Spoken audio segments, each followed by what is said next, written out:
আসসালামু আলাইকুম প্রিয় দর্শক, এই নতুন অন্তর্বর্তীকালীন সরকারের বয়স 1.5 মাসের বেশি হয়ে গেছে। এই সময়ে তারা কেমন কাজ করছে এটা নিয়ে আমি বিভিন্ন সময় বিভিন্ন ফোরামে কথা বলেছি এবং আমার মনে হয় কেন যেন আমার কথাগুলি নিয়ে মাঝে মাঝে কেউ দুঃখিত হয়েছেন, কেউ বিরক্ত হয়েছেন, আবার কেউ বলেছেন না ঠিকই বলেছি।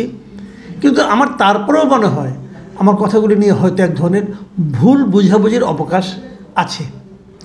অনেকে নানাভাবে ব্যাখ্যা করছেন, কিন্তু সেই ব্যাখ্যা আপাতত আমি যাব না এবং কোন কোন ক্ষেত্রে কী কী সমস্যা হয়েছে সেগুলো আমি পরে একদিন আলোচনা করব। আজকে আমি একটা বটম লাইন আপনাদেরকে বলে দিই। বটম লাইনটা হলো, আমি এই অন্তর্বর্তীকালীন সরকারের সমালোচনা করি, তাদের বিভিন্ন কাজেরই সমালোচনা করি, কারণ আমি মনে করি এই সরকারে যারা বসেছেন তারা কেউ ফেরেশতা নন, মানুষ মাত্রই নানা ধরনের ভুল হবে, নানা ধরনের সীমাবদ্ধতা থাকবে। সেগুলো যদি কেউ বলে দেয় এটা আমি মনে করি তাদের উপকারী করে, এই জন্য করে আমি মনে করি। কারণ আমি নিজে ব্যক্তিগতভাবে যে কোনো কিছুর বিনিময়ে এই সরকারকে টিকিয়ে রাখতে চাই, আমি এই সরকারের সাফল্য দেখতে চাই। কারণ আমি মনে করি যে একটা অবস্থা থেকে আমরা মুক্তি পেয়েছি, আমরা সেই অবস্থায় আবার ফিরে যেতে চাই না। এখন আপনি হয়তো বলবেন যে সেই অবস্থায় ফিরে যাওয়ার আশঙ্কাটা কেন তৈরি হলো।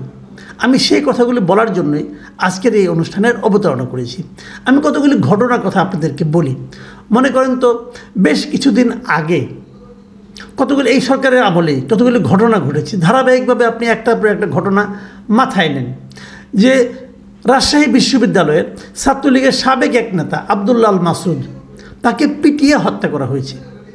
তার স্ত্রী এবং তার একটা সদ্যজাত শিশু, তার সন্তান হয়েছে একটা মাত্র কয়েকদিন আগে। সেই সন্তান এবং স্ত্রীর জন্য ওষুধ কিনতে সে রাজশাহী বিশ্ববিদ্যালয়ের মেডিকেল সেন্টারের একটা স্টোরে, ওখানে সে স্টোর কিপার ছিল বেসিক্যালি, ওখানে যেয়ে তাকে হামলা করা হয়েছে এবং তাকে মেরে ফেলা হয়েছে। এই ছেলেকে অনেক আগে যখন সে ছাত্রলীগ করতো তখন তার একটা পায়ের গোড়ালি পর্যন্ত কেটে ফেলা হয়েছিল, সে খুঁড়িয়ে হাঁটতো, আরেকটা পায়ের রক কেটে ফেলা হয়েছিল। সে বাঁচবে কিনা এই সন্দেহ হয়েছিল। তারপরে সে কোনোভাবে বেঁচেছিল এবং দীর্ঘদিন পরে সে একটা চাকরি পেয়েছিল। সে খুব কষ্টে জীবনযাপন করছিল। একদা আজকে থেকে 15-20 বছর আগে সে ছাত্রলীগ করত এবং সে এখন খুবই কষ্টে জীবনযাপন করত। একটা ছোট চাকরি করতে, একটা বিয়ে করেছিল, একটা ছোট বাচ্চা হয়েছে।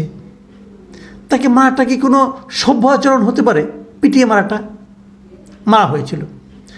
ভাবুন, আমি আরও কয়েকটা ছোটো ছোটো ঘটনা বলি। যে গত 13 সেপ্টেম্বর মাদারীপুরে গরু চোর সন্দেহে 2 জনকে পিটিয়ে হত্যা করা হয়। বগুড়ায় এরপরে কয়েকদিন আগে গরু চোর সন্দেহে একজনকে পিটিয়ে হত্যা করা হয়। আবার জাহাঙ্গীরনগর বিশ্ববিদ্যালয়ে ছাত্রলীগ করতো এক সময়, এখনও করে ছাত্রলীগ হয়তো বা, তাকে অনেকে বলেছে সে নাকি এই আপনার বৈষম্য বিরোধী ছাত্র আন্দোলনের সময় নাকি ছাত্রদের উপর যে হামলা হয়েছিল সেখানে তার অংশগ্রহণ করেছিল।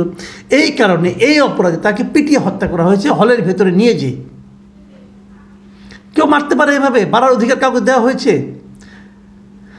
ঢাকা বিশ্ববিদ্যালয়ে সর্বশেষ যেটা ঘটলো, একজন মানসিকভাবে অসুস্থ একটা লোক তোফাজ্জল, তাকে মোবাইল চুরির সন্দেহে নির্মমভাবে পিটিয়ে হত্যা করা হলো। আচ্ছা, আরও ঘটনা বলে দু একটা। গত কয়েকদিন ধরে আবার দেখলাম এই সরকারের আমলে মাজার, একের পর এক মাজার ভাঙা হচ্ছে। বাউলদের মাজার অথবা কোনো পীরের মাজার ভাঙা চলছে, একের পর এক। মাজার রাখা হবে না, মাজারে আগুন ধরিয়ে দেওয়া হচ্ছে। আরও ঘটনা শুনেন আপনি, সর্বশেষ এই বাইতুল মুকাররমের খতিবের চেয়ার দখলকে কেন্দ্র করে মসজিদের ভেতরে যা কখনো হয়নি, মসজিদের ভিতরে জুতা ছোড়াছুড়ি, ইট ছোড়াছুড়ি, এক তুলকালাম কাণ্ড। আর এখন যেটা চলছে সেটা হলো পার্বত্য অঞ্চলে মানে আপনার নাশকতা। ছোট্ট একটা ঘটনাকে কেন্দ্র করে, কিন্তু খাগড়াছড়িতে একটা ঘটনা হয়েছে। একটা মোটর সাইকেল চুরি হয়েছে।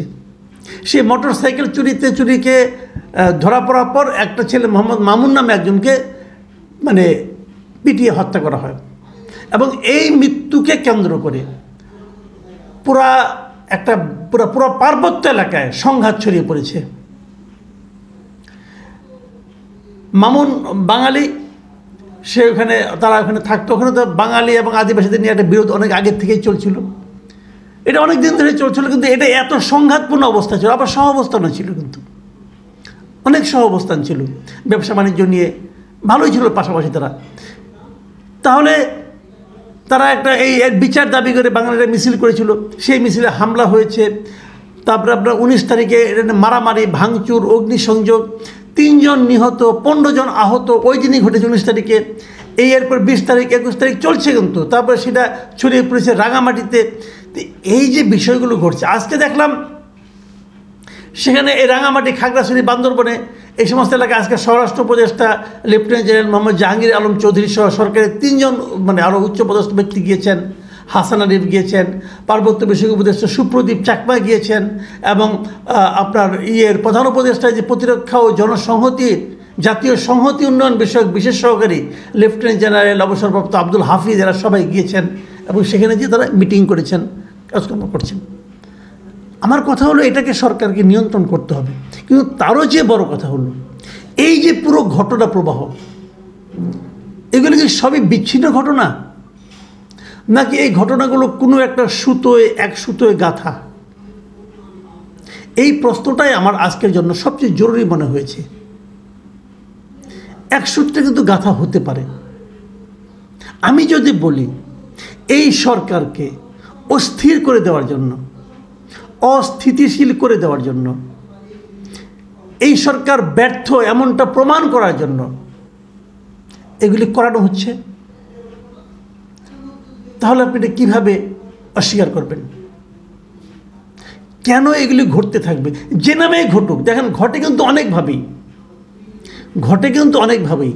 যে মোবাইল চোর হিসেবে যাকে মারা হলো, সবাইকে একসঙ্গে তাকে মারার সিদ্ধান্ত নিয়েছিল তা কিন্তু নয়। কোনো একজন উস্কাইয়া দেয়, এটা করে দেখবেন সে আস্তেই করে সরে পড়ে। গরু চোরকে গণপিটুনি যখন কখনো হয়, আপনি দেখবেন যারা গণপিটুনিত করে, যারা পিটায়, যারা অংশ নেয়, তারাও জানে না যে কেন পিটাচ্ছে। কেউ একজন শুরু করে যে এই পিটা। আপনি দেখবেন ভিড়ের মধ্যে যদি একজন লোক যাচ্ছে, অনেক সময় কিন্তু এই সমস্ত পকেটমারদেরকে যারা ধরতে যায় তারাও কিন্তু বিপদে পড়ে যায়, কারণ পকেটমারে যখন উল্টা ঘুরে বলে ও পকেটমার বলে তাকে দৌড়ানো শুরু করে দেয়। মব, আমরা যেটা বলি মব জাস্টিস, এটা মব জাস্টিস না, আমি বলি এটা মব কিলিং। গণপিটুনিতে মানুষকে হত্যা করা হয় এভাবে, এবং সেটা কিন্তু সবাই মিলে সিদ্ধান্ত নিয়ে কিন্তু করে না, সবাই মিলে একটা মিটিং করে না, চলো আমরা আজকে একটা পিটাই মারি, তা কিন্তু হয় না। অনেক লোকের মাঝে 1-2 জন জাস্ট বিষয়টাকে উঠিয়ে দেয়, উঠিয়ে আস্তে করে সরে পড়ে। আপনি ভাবুন একটা জিনিস, কয়েকদিন আগে এই মাসের 8 তারিখে বগুড়াতে হিরো আলম ছিল, তাকে সবার সামনে আদালত থেকে বের হওয়ার সঙ্গে সঙ্গে তাকে পিটানো হয়েছে। একজন মুহুরি তাকে পিটিয়েছে এবং তাকে কান ধরে উঠবস করিয়েছে, এবং সে কিন্তু নিজেকে আবার বিএনপি বলে প্রচার করেছে, সে বিএনপির লোক। পরে আমি জেনেছি সে আদৌ বিএনপির কেউ না, কিন্তু সে কিন্তু নিজেকে বিএনপি বলে দাবি করেছে। হিরো আলম নিজেও বলেছে যে বিএনপির লোক সে, হয়তো তাকে সে চিনে, কীভাবে কী হয় আমি জানি না। কিন্তু ওই একজন লোকের কারণে কিন্তু পুরো এলাকায় একটা রাজনৈতিক দলের উপর কিন্তু একটা কালো দাগ পড়ে যায়। এটা কেন হয়? আসলে কি সে বিএনপির? কিন্তু বিএনপির অনেক দায়িত্বশীল ব্যক্তি আমাকে বলেছেন সে কখনোই বিএনপি করতো না। তাহলে কি দাঁড়ালো? তো এইগুলি কিন্তু ঘটে, একজন আস্তে করে ঘটনাটা ঘটিয়ে দেয়। হয়তো ওই মোটরসাইকেল চুরি, হয়তো কেউ একজন মোটরসাইকেলটা চুরি করে তাকে দিয়েছিল, তুমি চলে যাও, তো ভেগে যাও, কিছু একটা করেছিল, সে তাকে যখন মারা হয়তো না, আবার সেই মবকে উত্তেজিত করে দিয়েছে, ওকে ধরো মারো। তারপরে কিন্তু শুরু হয়ে গেলো একটার পর একটা, বাঙালিরা মিছিল করলো, তার উপর হামলা হলো। এখন 3 জেলা অচল অবস্থা, গাড়ি চলছে না, হ্যান্ড চলছে না, সমস্ত কিছু মিলিয়ে এই যে ঘটনাগুলো। একটা গল্প বলি তাহলে বুঝতে পারবেন। ছোটোবেলায় গল্পটা আপনারাও শুনেছেন, আমিও শুনেছি। একটা লোক খুব দুষ্ট ছিল, মানে সে যেখানে যেত একটা ঝামেলা বাঁচত। তো একদিন তার এক বন্ধু বললো, তুমি এরকম কেন, তোমার কারণে সব জায়গায় একটা ঝামেলা বাঁধে। ও বলে কি, দেখো আমি তো আসলে কিছু করি না, কিন্তু সবাই আমাকে বদনাম দেয়। ওই কি তাই নাকি? ওই কি, হ্যাঁ চলো তোমাকে দেখাই। সে বাজারে গিয়েছে, বাজারে যেটা গুড়ের দোকানে ঝোলা গুড় বিক্রি হচ্ছিল, ঝোলা গুড়ের দোকানে সে বলে, দেখো আমি কী করি। সে একটু ঝোলা গুড় এখান থেকে আঙুলের মধ্যে ভরিয়ে ওই দোকানের পাশে একটা বাঁশ ছিল, বাঁশের মধ্যে খুঁটি আর কি, খুঁটির মধ্যে আস্তে করে লাগাই দিছে। ওই কি দেখো এখন খেলাটা কী হয়।